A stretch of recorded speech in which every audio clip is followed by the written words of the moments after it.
What's up friends, welcome back to Drew Tutorial, and in this video I'm going to show you how to post a Facebook post or threads.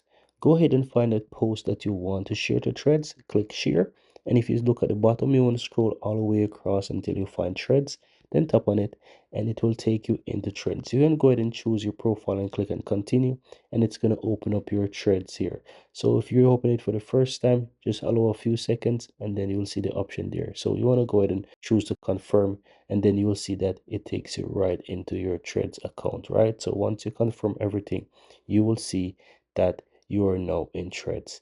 And that's all there is to it, guys. As you can see, I'm now in threads. Now if I go back to my Facebook, I can always go ahead and find whatever I want to post in threads, tap on threads, and you will see that it now appears, and I can go ahead and I can make the post there. Everything is ready, so all you have to do, you can type whatever you want if you want, or you can just simply post as is. For the purpose of this, I'm going to simply post as is, and as you can see, I now made a post and I can view that post. And if you look on my page, you can see that I made that post to threads. Very easy and very simple.